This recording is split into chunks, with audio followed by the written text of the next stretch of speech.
Welcome to Page One, the award-winning show for writers with the reader in mind.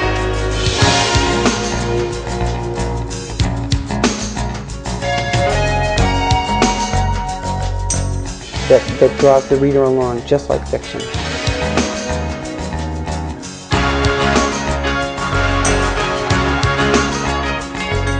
Here's your host and producer, Zita Christian. Hi everyone, welcome to Page One. I'm Zita Christian. I am delighted to bring you a very special guest tonight. She's a good friend, a fellow writer, and a phenomenal writing teacher. Her name is Mary Buckham, and she has come all the way across the country from the Seattle area. Mary, thanks for being on the show tonight. Appreciate it. This is great. You know, there's so much that I want to talk with you about tonight, and I have to say that I know that there are a lot of viewers in the audience who are also writers. I know there's a group that meets at Barnes & Noble in Glastonbury. I hear from them every now and then. Sometimes I hear from people in the grocery store, and you never know. But I know there are people out there who are writing, and they're always looking for a good how-to book or a good course to take or something like that, just that little nugget of information. And you have come out with a series of books on a subject that I think is overlooked when it comes to learning the craft of writing, and I'm talking about setting. So I want to start tonight by talking about the series that you have on setting. So tell me a little bit about the series as a whole. Three titles, right? There are three titles to our currently published. One will be coming out later this fall. Okay. And they're called the Writing Active Setting series. And then book 1, book 2, book 3, but they all deal with an aspect of setting or an area of setting that's slightly different from each book, so that the writer can absorb the information in small increments and start applying it immediately to their own work. Good idea. So the three books in the series, 2 of them are out now as electronic books, as ebooks. Correct. And the third one will be coming out as an ebook. But then in 2014, sometime there's early January, all 3 will be combined into a print book with additional information, additional examples, additional exercises. See, because I like I'm learning the ebooks. I'm getting much more comfortable, and with my own coming out, I'm getting very comfortable. But I like to pick up a highlighter, and put that highlighter on the paper. So I'm glad to know that the paper version is coming too. So let's talk about the books. Book 1, which is already out. The title for that one. Writing Active Setting, book 1, deals with, and I have to see the name of the book. It's got characterization and sensory detail. Okay. So give me an example of something that we might, some kind of an exercise or some content that you might have in that book. In that book, what we're looking at is the sensory detail is a great exercise, because what we forget as writers oftentimes in putting on the page is we put sight as the only sensory detail. But for readers, if a reader reads the smell, the sound, the feel of a place, they are pulled deeper into the story. So if you are a writer, set yourself down into specific settings just for the exercise. Close your eyes the next time at a coffee shop. Okay. See what you smell. What do you hear? What do you feel? What do you taste? There's all sorts of wonderful sensory details out there in the world. In your room, when you're waiting in a grocery store parking lot, start registering those on your own barometer of things to add to the page, and then bring them back to the page next time you write a setting. So instead of just focusing on the sight, bring in those other details. Small incremental details make a huge difference. They do make a difference, don't they? It makes it real. So what about regional differences? Does that come in the first book or the second book? It's not specifically in the first book as broken out by a title, but it comes into each type of exercise. Okay. So the type of smell that you have in Connecticut, because of the trees, because of the humidity, because of the car exhaust, is going to be different than what I would feel in Washington State because I live by the ocean, than I felt in Santa Fe when I lived there in the winter. Totally different sensory details, totally different characterization details from the characters that you might have in a different environment, what they would notice or what they would see. Well, okay, so I live in Connecticut, and let's say that I want to write a story that is set in Arizona. Well, in the ideal world, I Lots travel. of research, yes. Yeah, but if that's not an immediately viable option, what are my alternatives? What are your alternatives is to watch a video, watch a TV show, and start putting yourself deeper into the skin of the characters there and be aware and cognizant. What would that person be hearing? What is the dove call that you don't hear here? What is the sound of the wind? Because it's not rustling through the trees, it's rustling across sand. What is all sorts of differences that once you are aware and start thinking in those terms, you can start applying better. So watch as many documentaries as you can. Set in that place. Set in that place. Okay. And start getting those, the period of the time, all sorts of details can come out. You know, it was so much fun yesterday to meet you for lunch, which just in and of itself was great. But some of the conversation, I made some notes. I hope you don't mind. Not at all. But there was something that you mentioned there, and I thought, we have to talk about this on the show. Right. You were talking about you had done a class with a group of writers in Canada and did a similar an exercise with them, and then did a similar exercise with a group of writers in New Orleans. Do you know the one I'm talking about? Yes. Could you talk about that? That was actually a class on characterization, to understand characterization. And as writers, we have a tendency to go to our default impression based on, in this country, a lot of how we define ourselves is by our jobs. So what I did was I used 3 job descriptions, one being law enforcement, a cop. And then I asked for people to write down their 5 immediate thoughts on what do they think of when they think of a cop. Okay. Okay. In Canada, it was wonderful. They gave words such as heroic, responsible, loyal, dependable. In New Orleans, and the room was half full of law enforcement officers, the first word that came to mind was bribery, corruption, betrayal. It was an amazing, and that's that cultural difference. So you have to be aware of those type of things when you do characterization, is to not to assume that because you assume a cop or a pole dancer or a nurse is one way based on your personal experience or your area experience, that if you want to get that across on the page, you have to make it clear to the reader that this is the exception, this is the norm, this is a different type of person here. And if you don't know yourself, you have to be willing to find out. You have to stretch a little, don't you? Absolutely. Yeah, you sure do. You do. Okay, so you have a second book in this series on writing active setting, and this one was with the beautiful red cover. And this one, we're dealing with backstory, emotion, conflict. Those are heavy. I think of those as some of the most powerful tools in creating a good story. And again, a lot of times writers just think you only use setting to show a room, a building, a location, and then drop it from there. But I love the concept of using setting to show conflict, because personally we have all experienced when we feel that the setting that we're working through or moving through is working against us.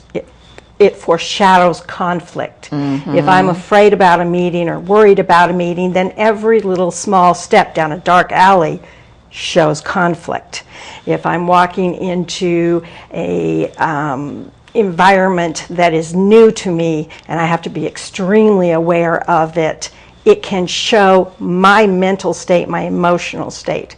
And so you can show that to the reader by how the character moves through their setting and how they think about the area around them. You know, that reminds me, again, something we talked about at lunch the other day, and right now I'm going to ask you in the viewing audience. I know somebody out there knows what book I'm trying to remember, and I cannot remember what it was, but it was a Nora Roberts book, and there was a character, the heroine in there had come from a series of foster homes. You know the one? I know the book. Okay. I wish I knew the title. Okay. But she did an outstanding job of this character in her personal space had collected small items here and there, all portable because she was used to just getting up and being gone, depending if the home changed or her environment changed. Oftentimes the pieces were cracked, or it was what she could afford in her situation. So worn, cracked, pieced back together, but they meant something. They were important to her, given her personality.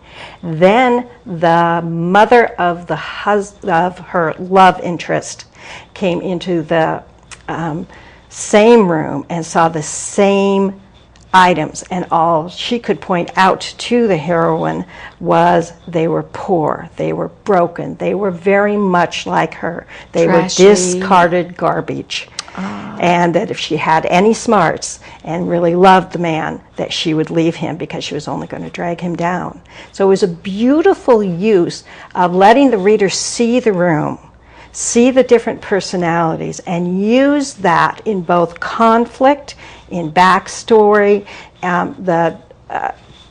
Character motivation. Characterization, Oh, yes. yeah. All sorts of things came out Oh, of that was that. a good one. That was a really, really good one. Now, you have a third book in this series on setting, which is not out yet. That'll Correct. be out next year. And that one about orientation, setting as character, about details. Tell me something about that one. Orientation is, as a reader, we need to quickly understand where we are in the story. What is the passage of time? So a simple setting detail, such as seeing the sun rise or the sun set, can tell us how much passage of time there is since the last scene or the last chapter. Robert Craze is a master of this. He can immediately, instead of pages of getting a character from one place to another, can quickly say, the character went over Sepulveda Boulevard and down into the valley as the lights came on.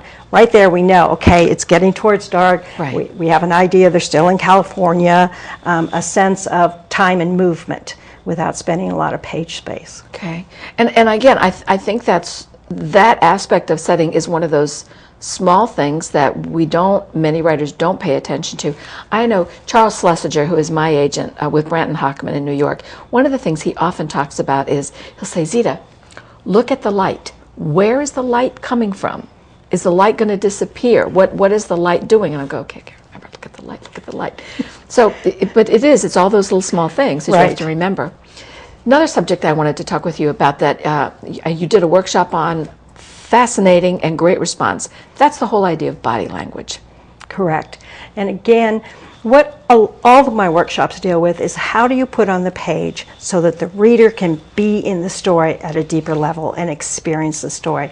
And one of the issues that I find working with readers in a lot of different genres is that if you are a man writing a story and writing female characters, do you really understand the differences in body language between these two types of characters? Same with a female. Are you making your male characters female without really knowing what you're doing on the page?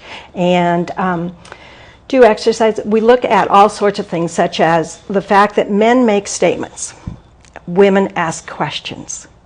A woman and a man in a car driving down the freeway, the woman says, oh, there's an exit over there. Shall we stop for lunch now? And the man says, no. Well, she didn't mean it as a question. Any woman in that car would clearly know that she meant we are going for lunch now here. Years of marriage can help with this, but otherwise they're up to... Married, that's good. That's good. But there's everything from women, when they gesture with their hands, tend to gesture in. Okay. Okay. Men gesture out. Very clearly, they are doing a lot of their gesturing. They're taking their space. Women do not take space unless there are extenuating circumstances, or they have been trained in a male environment, such as the law enforcement or the military. And what if they grew up with brothers? What if they grew up in a household where it was all men? Would they kind of absorb that? They would absorb that, but they would also be hyper vigilant. A lot of body language is based on vulnerability. Okay, women intrinsically tend to be smaller and more vulnerable than men. So a lot of the body language it says, I'm not a threat to you, don't hurt me.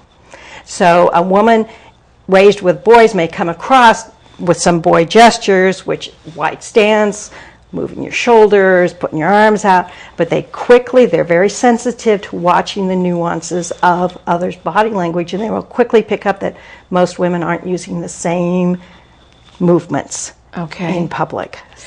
Tell me about the exercise you did. You just finished a weekend writing retreat here in Connecticut Correct. with the Charter Oak Romance Writers.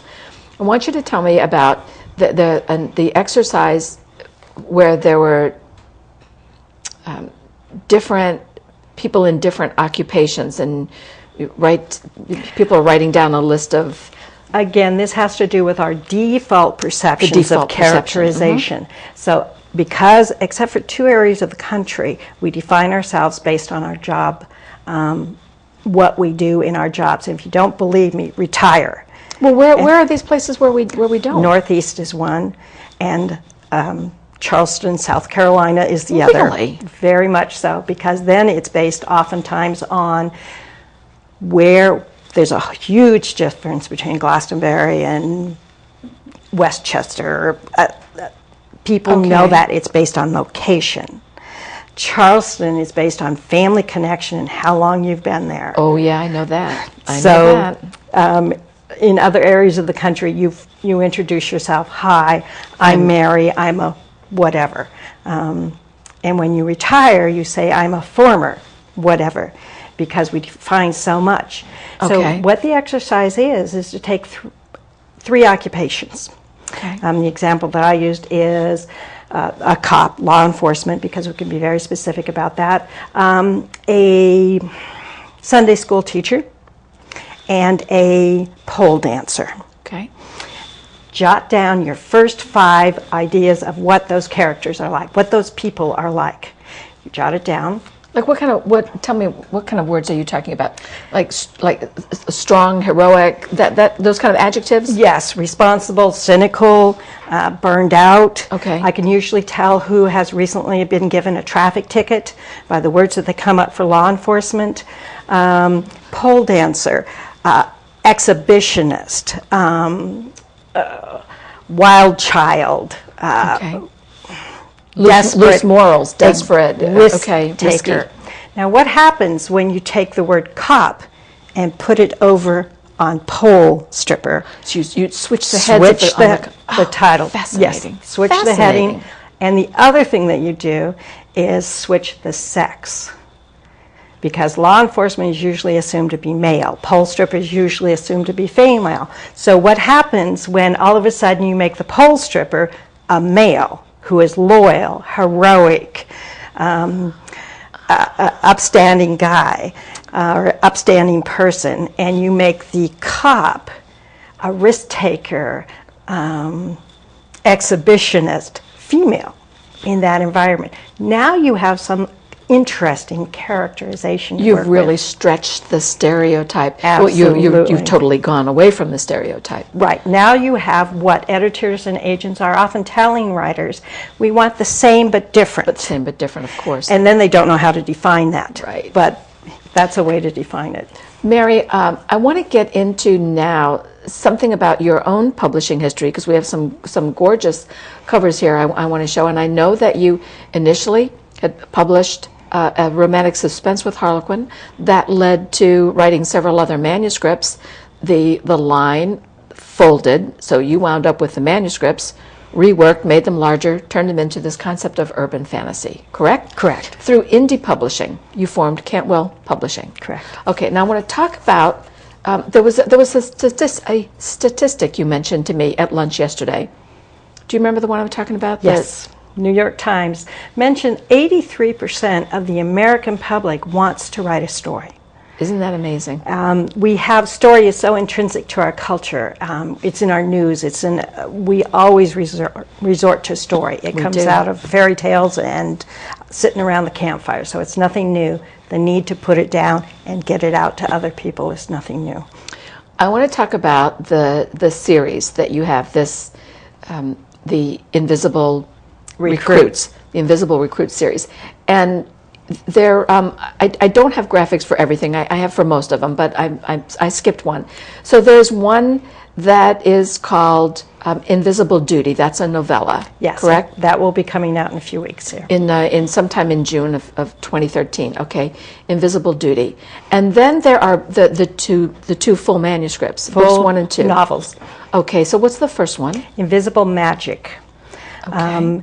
And the whole concept of Invisible is the protagonists are female in these stories. These first set of stories are based on a character who is part shaman, part witch. And so she belongs to neither world, but has elements of both. And she and several other women have been recruited into an agency called the Invisible Recruits, where they are now going to be pitted against preternaturals and non-humans. Humans are not aware, it's a closed society, they are not aware that there are non-humans amongst us. Which is why this is called urban fantasy. Absolutely. Okay, so part of the fantasy is there's a whole different world going on here. Okay. And the second book? The second book, Invisible Power, has the same character at higher risks and more challenges. At the end of the first book, she was required to kill the only family member of her lover. And okay. We have to find out what happens as a result of this, because his last words to her was basically, if you don't help me find the person responsible behind my cousin becoming involved in the bad things, I will have to kill you. Oh boy. Wow. All right. Jeez, Mary. So you have one other, the one that I don't have a cover for, and that one is called Invisible Prison. That's also a novella, right? That one came out earlier this year. That's all part of the same series, though. Absolutely. Correct? Okay, so some are full novels and some novellas. Are novellas. I might want to be coming back to that one in a minute. Except let me just make a note on these. All of these, the Invisible Recruit series, urban fantasy. So we are talking big cities. We're talking fantasy elements. And how are these heroines? How are they different from what you might find in a typical woman's fiction, or historical romance or something, or literary fiction? In urban fantasy, one of the attractions of that is that you get what are called kick-ass heroines. These are women who are willing to be responsible, physical, are willing to be the superheroine type of situation. When I first started writing them, I had misread the instructions and I thought they were smart-ass women, which I knew that I could write very well. So my women are both kick-ass and smart-ass. And with a female protagonist, it is pitting her against external threats, the preternaturals, the fae, the wares, the whatever you have out there, as well as dealing with her internal issues. You have to have the internal issues. I don't care what kind of genre it is. You have to. I want to talk about one more here. I know that there was a minor character in one of the Invisible books that led to a YA novel. And you co-wrote a YA novel. Tell me about that one. That one's Time Trap, right? Time Trap is the first in that series. Okay. And it is being co-written with Diana Love, New York Times author, and it is under the pen name Micah Cada. That series was based on conversations about the urban fantasy. But what we did is we took that original gem of an idea and we expanded it. That series is kind of a sci-fi fantasy time travel series. So we're talking future And present. Okay. And present at the same time. And it starts with a young woman who wakes up, discovers herself in New Mexico. The landscape is alien. She has no memory, and she's being chased down by a beast. And it is sort of it has a very strong feel of a Hunger Games without the dystopian concept. Okay. Of darkness there. But she has to ally with two other young adults, a geek computer guy and a very quirky young woman. And they find themselves in an alternative realm. And Mary, the whole idea of the whole world now of young adult novels, it's a new frontier, because there's so many of the young adult novels that have the adult reader crossover. yes. So what do you do when you sit down to write the young adult novel? Do you sit down and actually say, well, it's going to have a certain level of sensuality, we're going to deal with certain issues but not other issues? Or what's the process when you decide what is going to go into a young adult novel? The process is you have to make sure that your primary characters are of the age of the young adult market, which means younger than 18 years old. Okay. The sensuality level is right up to sex or sex off scene. There's a new genre now that's called new adult, where it's sex on scene. Okay. You have to make sure that you're targeting your language level, etc., is targeting for your primary target of readership.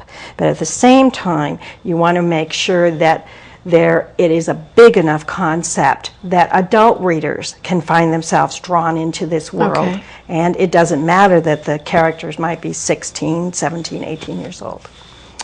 You know, there's a big topic I want to ask you about. We only have about 2 minutes left, but I've always been fascinated by the idea of themes. And I know that you explore certain themes in your books. Would you talk to us about what those are? And I guess my question is, when did you become aware that these were themes for you? Themes are those issues that every writer explores on the page without necessarily being aware of it. It usually takes a couple of books, even if those books are not published, to start seeing what your personal theme is, your issue that you want to explore. It could be, in my case, it's where do you belong? Because I have had the opportunity to travel a lot in my teaching and live in an area that there's a lot of cultures within cultures, I find that a fascinating issue. And it was only after a few books or a few manuscripts that I started seeing all of my stories tended to have similar elements to it. So whether it's a historical novel or whether it's a contemporary novel or whether it's a futuristic novel, I found that my characters all wanted to explore, find out where they belonged, who they were, how to embrace their gifts that may not have been seen as gifts earlier in their lives. Of course. And we just have a couple seconds left, and I want to ask the big question, for the sake of the viewers in the audience. What kind of advice do you have for the writers out there, not just those who are beginners, but those like me, multi-published but now looking to do something else? What's some advice? My advice is always stretch your comfort level. Think of your comfort level as a big zero around you. You know you're stretching your comfort level when you are feeling scared. That is a wonderful way to push that level. And Mary, so keep doing that. I love it, and I'm going to take your advice. Thank you very much for being on the show. Thank you. Let me also say a thank you to my Page One crew, and I love to close this show with the words of the fantasy writer Ursula Le Guin, who said, "There have been civilizations that did not use the wheel, but there have been no civilizations that did not tell stories. So find your story, find a way to tell it. But do join us again next time." Thank you.